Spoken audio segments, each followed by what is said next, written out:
Hey there, you, me, and DC fans, and welcome if you are new. I am the stepson of Krypton, Mantis. and today we are coming to you with the full-length Supergirl trailer just dropped. Mantis and I thought we got to get this video out for you guys. Mantis, are you ready for this trailer before we have any more problems? I was about to say StreamYard's gonna us, so let's do it. All right, let's not waste any more time. Let's just go ahead and get on into it. Here we go. Hey, I was just touching base to see when you think you might be coming back. You know, I'm just worried that you're not going to find your stride here if you keep going off-world all the time, Kara. I'm worried you're not going to find your people. Hey. Yeah, well, that's the thing, Clark. I have no people. Sound like Zod at the end of Man of Steel.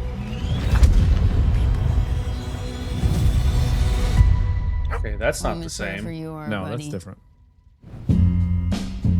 It's not the same in the book. Crypto and I at least had each other. Ugh. Honestly, I thought we were lucky. But look, That's almost Thor. by definition runs. Yeah.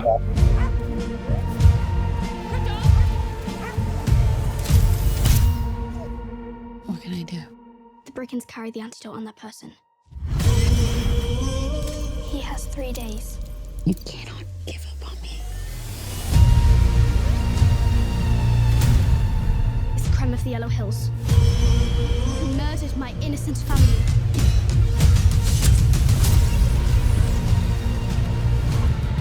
Just Okay, do what this I is say. the same. This And part. don't die. This does not look like this is gonna end well for you guys.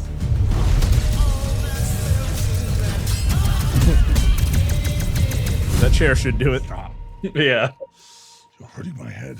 There he is. Okay.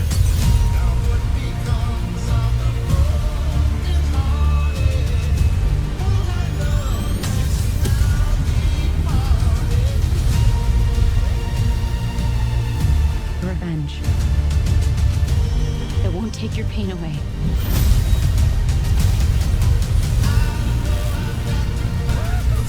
Okay. Okay.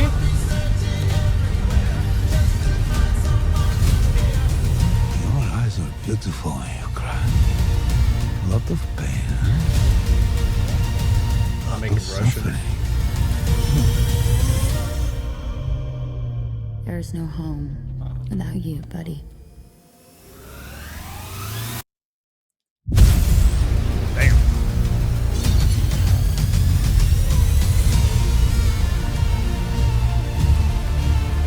Aren't you the ditz from that dive bar? Funny. That's what I've been calling you. Touche. Okay, so Lobo's attacking them with her. Yeah, but why? Okay. Huh. Okay. Okay. All right, so Mantis, first thoughts.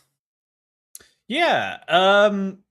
Man, it looks decent again. It's hard to tell from a trailer. We saw kind of the expanded portions of what we had already seen in the teaser. They kind of just expanded some of those scenes, I think. And part of that expansion, like for an example, on top of one of the Marauders ships that she fights, like they didn't show Lobo being in that at all or involved in it. And in this one, he's on top of the damn thing with her on his motorcycle. So, you know, and same thing with the fight in the outside the bar. I don't know what planet that is, but yeah. So what it makes me wonder is, did they purposely leave those out of the trailer, or is this after they did the test screening? Some of the stuff maybe they added back in because people felt there wasn't enough Lobo, right? Because it is Mhm. weird that you would think you'd want to show the main man in those shots, and it's like they almost purposely left him out, or like that was it that they added him back in? So Yeah, I don't know. I mean, who knows? They could have taken some feedback from those screenings. And we did a video on that too. I don't remember when it was, but we did a video on those improvements they said that they had made from the first test screening of Supergirl and made some changes, and the audience seemed to respond positively to those. So maybe they did. Maybe they added more Lobo back in of extra shots. Who knows? Maybe they added some more. Maybe they I won't say reshot, but maybe they shot some more with Lobo in there. I mean, who knows? But it just kind of point the thing on Lobo. It is interesting to add him into those scenes. Again, we've said this from the beginning. If this is the first time watching our channel or watching a video on that we've done for Supergirl, Lobo is not in Supergirl like the book, The Woman of Tomorrow. He's not in that book, which is fine. I think adding him into this is probably a good move on their part because I don't know how that movie would do on its own without a good male character that's not a bad guy. Um, and they're smart for doing that. And I don't necessarily, who knows? Maybe Lobo's going to be bad in this at the end. Who knows? Maybe he'll turn on her a little bit. Who knows? Well, I think that's kind of interesting because, at least for me, I know I'd kind of guessed. I was just spitballing, guys. Don't judge me for it. But it was like, oh, he's going to be tracking her and he's going to lead him to, oh, there's another Kryptonian and there's going to be some kind of bounty where here it just seems like he was there drinking, ran into her, and they both think they're both kind of, ditzy morons and all that stuff. But he's not necessarily helping her, but he's not against her, at least what it seemed like so far in the trailer. Again, kind of leading more to maybe he is that anti-hero, but not villainous. Go ahead. Maybe there's a bounty on Karg of the Yellow Hills, and that's why he's helping her. They're both trying to get the same person. Could be, because we know Lobo will do anything once he accepts a bounty to make sure it gets completed, and he will not stop. Yep. So now I do think the one thing now, correct me if I'm wrong, because I was reading it, I read a lot of it on a plane, so like it was very hard to kind of pay attention and all that. But in Supergirl, the comic, or let's just say the book here, now that everything's been put together, because I didn't read the individual issues, the book, Woman of Tomorrow, Krypto gets injured in that as well. Yes, So, although it was interesting. Does he not look smaller or younger than he does in Superman? well, I think that the parts where he's playing fetch, he looks fine, but obviously a lot of it is kind of past, so it's telling. And I don't mean when he's a little puppy. I mean even when he's kind of grown but still smaller. I feel like when they were playing fetch outside the ship, he looked normal sized. Okay. Now, To me, he looked a little smaller, but I don't know. Maybe it was just the editing. well, here's the weird thing. I feel like in the Superman movie, and we won't stay on Superman for too long, guys, but I feel like against Clark, he seemed like a normal sized dog, but then when he sits in Lois's lap, he looks fucking huge, right? Like he's taken up from her lap all the way up. Now, granted, she's not a very big girl, but or woman, sorry, but he's like he looked massive compared to her. Like, so I don't know. Maybe it's just the way they do the scaling on him sometimes. What threw me was in that scene you're talking about, like, so he's playing fetch or whatever, and the ship's there, and then like you see him on top of this little ridge, and he barks, and then literally the next scene you see is him running towards Karg, and then Karg turns and shoots him right with the poison arrow. Well, it's supposed to be a poison arrow, but it looks like some dart gun or something. Shoots him with, and to me, if those are in the same scene, to me he looked younger, which makes me think it doesn't necessarily have to be way before the Superman movie that just came out last year, but maybe it's a little bit before, So the only problem with that is, so we can tell that the premise of this movie is going to be to save Krypto, right? He's got 3 days. We set the clock, and it's a smart move. There are the people that hated Krypto and thought he was too overused in the Superman movie, but though I won't say all, but a lot of those were people who were just they wanted a reason to hate the Superman movie because it's not the DCEU, right? So it was like, oh, Krypto, it was too childish, this, that, and the other. So there are still going to be those people that hate Krypto. Now, there are a fair amount of people that just thought he was overused in Superman. And now we have another movie where he is going to be the central focus point, right? Because obviously we're getting a little bit of her backstory and where she gets him. and then now they're on this 3-day mission to try to track these guys down to save him. So it would be pointless to do that if you're going to do that in the past, because then what is the future? Like, what is the point of the future? Like, when Clark's calling her, it's because he's like, hey, you need to kind of hang around on Earth. Like, you're not really connecting with these people. But if you do the crypto thing before that, and you said it before, then what's kind of the point of the movie? That's what I'm saying. Like, I'm pretty sure, I don't know. Like, the book's been out for several years. I don't want to spoil anything, but let me just help you put two and two together here. He looks younger. The story, like the book does show where she got crypto, and in the book, like I know you're saying like people thought they overused crypto.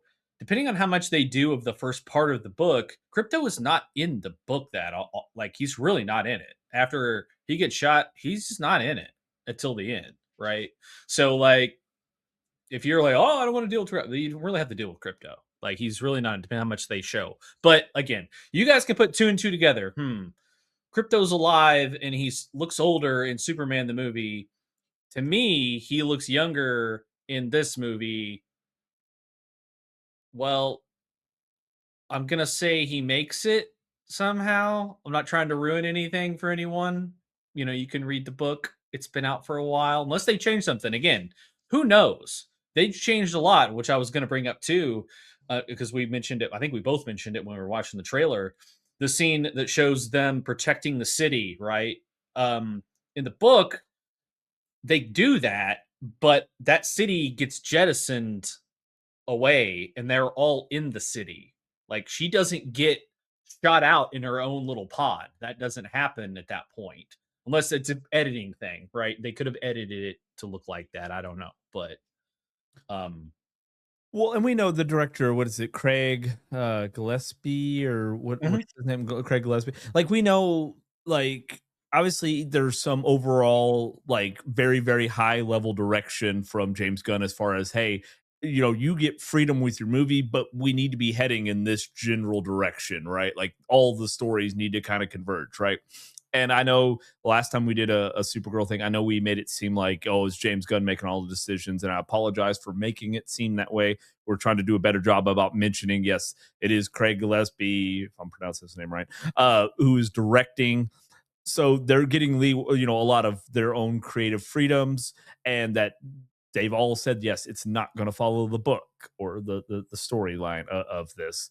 So maybe they change up what happens with crypto. Obviously, they're changing up what happens with Krypton in itself a little bit, and we're getting Lobo, right?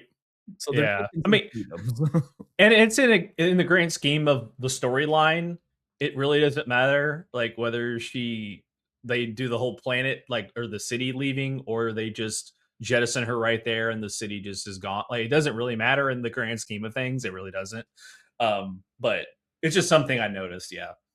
And to be fair, they could be playing it really, really hard with the crypto scenes for the trailers, and then yeah, maybe he isn't in the movie a lot. And you know how that is. Like when you go and you see a movie trailer, you're like, all these awesome scenes, and that's it in the movie, right? The rest of the movie was nothing about like what you saw in the trailer. Maybe it's that way. Like, hey, we're gonna show a lot of crypto scenes to get the kids interested, and then yeah, he's not gonna be in the movie a whole lot.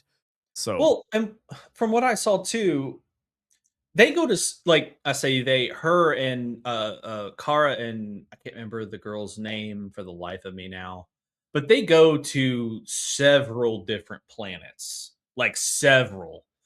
We've not seen really, at least from what I remember in the book, none of those planets. Like we did see the bar, which they stop at. Although to me, that wasn't even on a planet; that was in a space bar. This looks like it's on a planet to me, but they don't stop at any of those other planets where they kind of see what the Karg and his buddies are doing to everyone. Like you don't, and maybe there's like you said, maybe they're just cutting that out, and they're leaving it for the movie.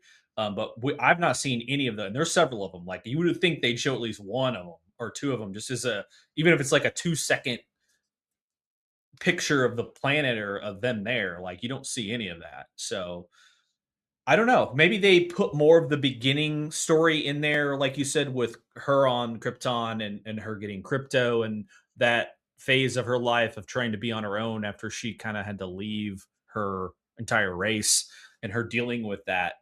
Um, I don't know, you know. My thing, first and foremost, we talk about the space bar. If you have not watched our Lobo video, if we do Lobo number one, he's at the chug and slug. It opens up. He's at a space bar. Um, it's pretty good. I know we had some people in the comments say that they're not the biggest fans of Lobo, so this probably isn't going to be a movie for you, but it's pretty good. Go check that out.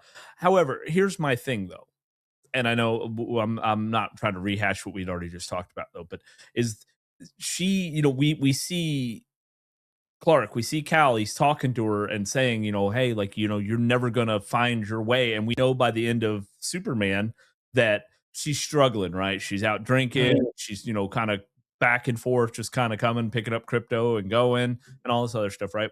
So she's lost. And again, we're thinking woman of tomorrow, right? So crypto would be that defining moment, is like again, if he's dying from poison, he's got 3 days and she's got to go save him. It has to be after that, because again, that's the defining moment that's going to then all of a sudden maybe help her to become the woman of tomorrow.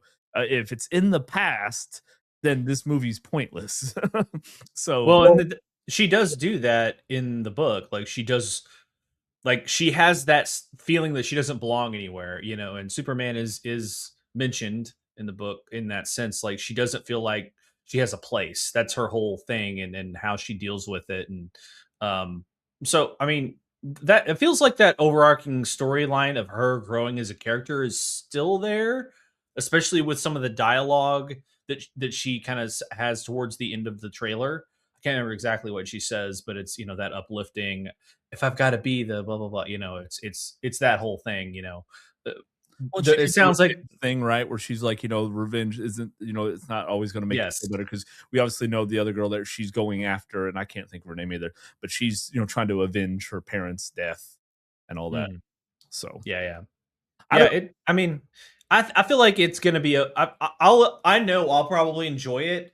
Maybe if only for the simple fact that I've read the book and I want to see what they do with it.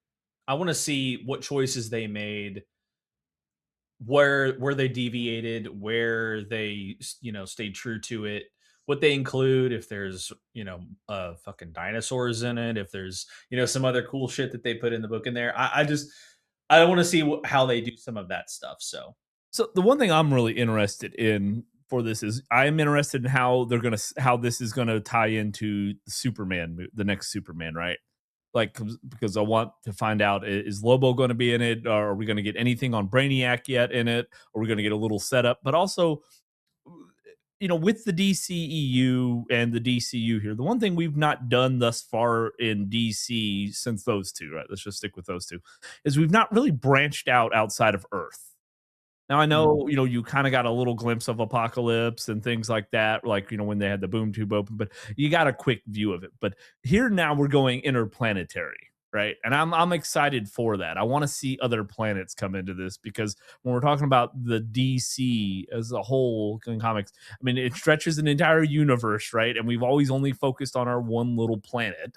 So I'm mhm. excited to see more alien races come in. Now, it doesn't mean we need to go, like, if you look at the scene behind me, we don't need to go cantina scene, George Lucas style, the extra edition where you just start plugging in aliens every 2 inches of video space. We got some other new alien. We can keep it calm, but I am excited to see Uh, some other worlds come into this.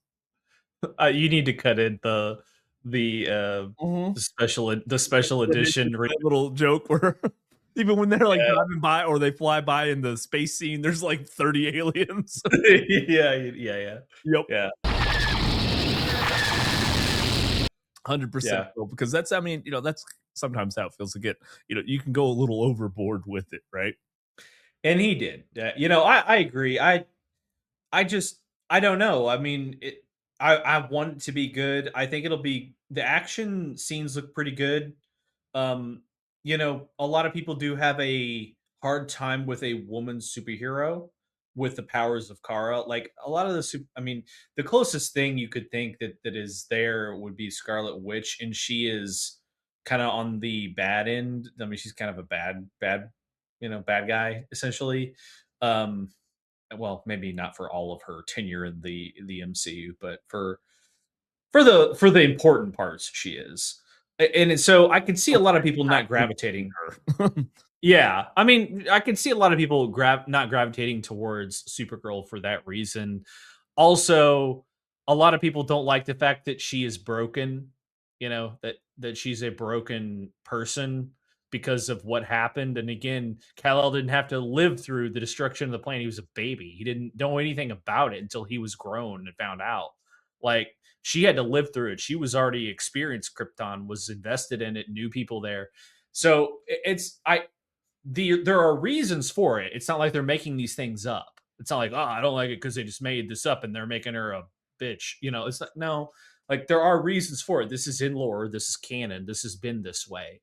Um, I can see people not gravitating towards it for that. But then the guys get pulled back in with Lobo. And I don't know who you're talking about. And maybe because I haven't really read the comments on the Lobo video we did. Who doesn't like fucking Lobo? Like, So here's the thing.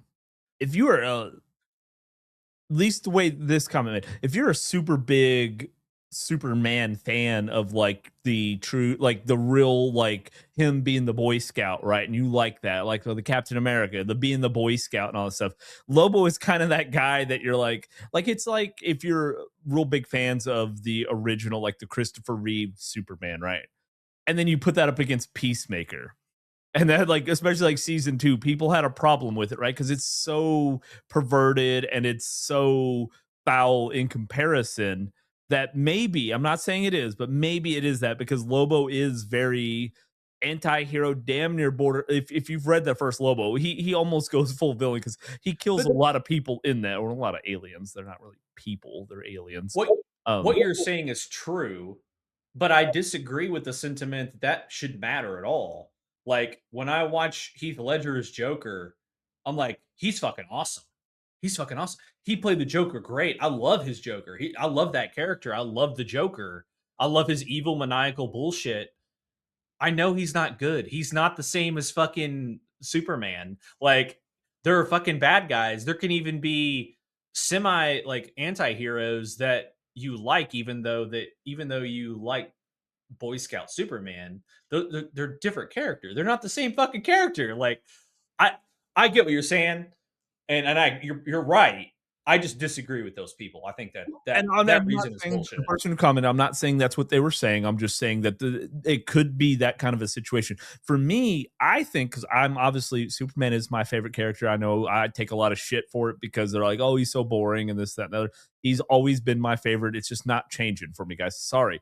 However, I think Superman is part of what makes him so good is his villains, like even Lobo, Lex, and all that, who are very bad, evil people, right? That's what kind of elevates your hero, is his villains, right? And they're going to be the complete opposite. Massive contrast. Yeah, right. You want that contrast. If they're similar, you're like, why can't you guys just be friends? Like, kind of like yeah. and Lex in Smallville in the first couple seasons. I'm like, you guys are friends, you know? And then the evil comes out, and they're like, okay, now you're mortal enemies. And I think you need that. So I don't know. I'm excited to have Lobo in there. I think it's kind of cool that he isn't actually going after her, because it then leads to him being maybe a bigger part in the Superman movie. Because one of the things I like about Lobo, especially in the animated series, is he seems to think him and Superman are like best buds. Like, he thinks they're friends, and it's funny because like he's doing all of this like bad shit, but in kind of like he thinks he's doing good. And he's like, because like in the episode where like they think Superman died and he kind of tries to replace him, he's still being Lobo and he's being really, really cruel and crude, but he thinks him and Superman are buds. They're pals. Yeah, that's because Lobo has subjective morality. Superman does not. This is the thing. Lobo is not inherently evil. He's not like Darkseid. He's not inherently evil. Well, so backtrack that a second. In his origin, He kills his entire planet. I'm not saying he doesn't have good reason. Okay. You know, he's not inherently evil. Or maybe that's not the word to say. He has a strict code that he lives He by, has a code. right? That's probably the best way to say that. He has a code. Yeah. And as long as you don't break that code, you're fine. You're best buds with him, right? Like it's fine, you know. I thought we were in the trust tree with the nests. What? What? I thought we were in the trust tree with in the nest. Are we not? You know? Did real quick go back to the trailer. I did think the bike looked pretty awesome. So Yes. got Yeah, the yeah. pole on there. I thought that was kind of cool to see him going down the ship again because we didn't get to see that in the teaser. So I thought we got a better picture of the bike in the teaser, but we didn't get to see it in action like we did in this one. And it looks awesome. well, It I think what we didn't get to see of the bike in the teaser, we got to see in the trailer, but we didn't get to Yes. see in the trailer what we saw in the teaser of the bike. So we got the bottom half of the bike in this one, Yeah. but we got the top Yeah. half and him on it, and and like the trailer. So I think we got the other half. We just got to put them together. Yeah, yeah. I think I'll say this. If Loba wasn't in this movie, it would not be good. And I haven't seen more than the trailers, but I can tell you I'm not okay, maybe not be good. I know I probably wouldn't like it as much, and I definitely know it wouldn't do well at the box office. And I think they made a smart decision including Lobo in this storyline and writing. It was a very smart move. All right, I'm gonna say this final thoughts because we're running really, really long on this video here. Oh yeah. Yeah. Is that I think it is interesting that even in that full trailer, we don't see really the other bad guy, right? It's so focused on Crypto, her, and Lobo, right? More so than the actual villain of this movie. So that leads me to believe that what the audiences said when in the initial test screening that they didn't feel like the villain was a good villain. Like he wasn't, obviously Lobo's going to outshine him almost immediately, even if he was only in those two scenes like originally thought. So, and I'm okay with that. Every movie doesn't have to necessarily have some big baddie, right? It doesn't have to be like, oh my God, here's a world-ending villain, right? Because you're not going to focus on him that much. He's just kind of in there as he's going to be blah, whatever. I'm okay with that. Yeah, and he's really not in the book either until the end. Like he doesn't get shown a lot. Like there's periods, I mean, when he casts some fucking magic spells and shit. Like, I mean, there are parts where he does some wild shit, but he's not in it a lot. So and I know there Go ahead. go ahead. There you go. Okay. I think we don't need a huge villain in this, right? We're going to focus on her journey, right? What's going to bring her to become the woman of tomorrow? Lobo's just kind of in it for the comic relief and probably some badass scenes, and then Crypto's got to tug at the heartstrings because if they kill a dog in this, we're going to have some pissed off people, all right? They're like, I expect to see Kara go to like John Wick status. Yeah, absolutely. And really, the story of Supergirl and Tomorrow is more of an adventure story than it is a like something happens and we got to go kill the villain thing, right? Like, although that's part of it, it's more of an adventure story than anything. Well, I think they're going to use it too as like is a her finding herself, right? Because she is fucked up after what happened with her people and all of this. I wanted to bring it up when we were talking about the woman hero, right? Like this is Mm. we've seen a lot of very, very good action movie slash even superhero movies that are female led if they're written right, like the Yes. character, it has to be there, right? So you can play her broken and you can play her like, hey, she's trying to, that's a good story, right? Because she's fucked up. I mean, anybody would be if your entire planet died and she's trying to find herself. As long as it's written well and she's not like in that bar, I'm a strong independent woman and I don't need no Superman, like as long as you're not doing that kind of shit, I think it could be good, right? You just can't go Yeah. over the top and make silly ridiculous writing. You got to show it in the character. Yep. And I think I do not think, I hope that's what they do. And it'll be fine if they do. So, And I'm wanting to believe that's going to be the case. Again, I'm trying to hold out hope in, like we did with the Superman movie and we've done with Peacemaker and everything else in season 2. We're holding out hope, guys. We want to reserve judgment until we've actually seen the movie, and then we will give you guys our honest feedback on it. All right. So, but until then, we need your honest feedback. What you thought about the trailer here? What are you excited for? What are you worried about? Is there parts that you just thought were absolutely stupid? Now we literally watched it here with you guys, so I'm sure I'm gonna go back and watch it about 1,000 times just to catch any kind of things as I'm editing this video back. But let us know if there was something that we missed that you picked up on, or if you've already seen it 8,000 times before I actually get the video out, and leave the comments down there below. And while you're doing that, you might as well go ahead and give this video a like, subscribing to the channel, so you don't miss out on as we continue our journey here with all of everything going on to the DCU. We are covering everything in the comic book world with the Absolute Universe, Justice League Unlimited. I'm doing the Batman series. We just started Lobo. Don't know how that one's going to go with everybody. Let me know on that. But yeah, Mantis, anything else? You need to check out Cal's recent video on issue number 7 of Batman. I thought it was a very good issue, although there was really no action in it. But the way they depict Joker in this was very cerebral, albeit overweight. He's not as skinny as he used to be. He's rocking a little bit of a dad bod. However, unfortunately, guys, if you've made it with us this far, this video is probably going to release before Batman 7 because we want to get the trailer video out as soon as is humanly possible. So that's why you should go watch it. Retroactively, after you watch this one, that one probably will release in a day or two on that. Yeah. So, all right, guys, that is going to do it for us on this episode of You, Me, and DC. Until next time, guys, we'll see you then. Later. Oh, man.